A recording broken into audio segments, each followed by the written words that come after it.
Hi, எல்லோரும் எப்படி இருக்கீங்க?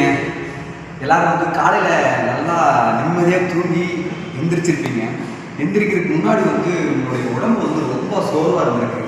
அப்படியே கீழே இருந்து எந்திரிக்கிறப்போ காலெல்லாம் கூட அப்படியே படப்படன்னு சத்தம் கேட்குது. என்னடா பண்ணுறது, எந்திரிக்க கூட முடியலையே, நம்ம இப்படா வேலைக்கு போகுது, இல்லை நம்ம எப்படி அடுத்து ஒரு மூவ் பண்ணுறது அப்படின்னு கொஞ்ச நேரம் படுத்துக்கலாம் அப்படின்ட்டு ரொம்ப டயர்டாக நீங்கள் ஃபீல் பண்ணியிருப்பீங்க. நான் அந்த மாதிரி ஃபீல் பண்ணியிருக்கேன். இன்னைக்கு வேலைக்கு போகிறது சிரமமாக இருக்குது, நம்மளோட எதிர்காலத்தை குறித்து இன்னும் பயமாக இருக்குதுன்னு சொல்லிட்டு ரொம்ப வந்து நீங்கள் இந்த மாதிரி ஒரு அனுபவத்துக்கு நீங்கள் கடந்து போயிருப்பீங்க. எனக்கு காட் ஒரு வார்த்தை கொடுத்தாரு.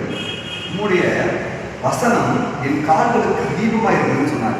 அதாவது ஆண்டோடைய வார்த்தை எனக்கு கிடைச்சதுக்கப்புறம் என்னுடைய கால்களில் என்னுடைய இருதயம், என்னுடைய சிந்தனை இருக்கு இல்லையா, இதுக்கு வந்து தீபமாக இருக்குது. அதாவது நான் என்னால் எந்திரிக்க முடியும், என்னால் வேலைக்கு போக முடியும், நான் அந்த ஒர்க் முடியும்னு சொல்லிட்டு எனக்குள்ள என்னுடைய கால்களுக்கு அது தீபமாக இருக்குது. அவனோட வார்த்தை எனக்குள்ள வளர்ந்ததுக்கப்புறம் என்னுடைய கால்களுக்கு வந்து அது தீபமாக இருக்குது.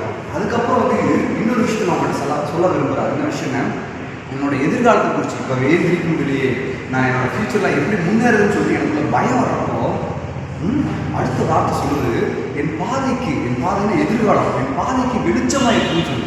அது உங்களுடைய வசனம் என் கால்களுக்கு தீபமாயும் என் பாதைக்கு வெளிச்சமாக இருக்குன்னு சொல்கிறப்போ எனக்கு உற்சாகமாக அந்த டைம் எந்திரிச்சு உற்சாகமாக என்னோட அடுத்தடுத்த வேலையை செய்ய முடியுது.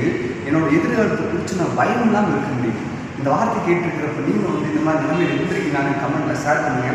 ஒருவேளை இருந்தீங்கன்னா அப்போல்லாம் வந்து அவனோட வார்த்தையை நீங்கள் அதிகமாக வந்து தியானம் பண்ணுங்க. நீ இளைஞராக இருக்கிற வார்த்தை போல் இருப்பேன் அந்த ஒரு வார்த்தை சொல்லுங்கள். இந்த மாதிரி வார்த்தைகளை நீங்கள் மனசுக்குள்ள போட்டு தியானம் பண்ணுறப்போ நீங்கள் இப்போ தீபமாக இருக்கலாம், எதிர்காலத்தை குறித்து பயப்படாமல் இருக்கலாம். நம்முடைய வசனம் என் கால்களுக்கு தீபமும் என் பாதைக்கு வெளிச்சமாக இருக்குது. கர்த்தர் உங்களை ஆசீர்வதிப்பாராக. ஆமென்.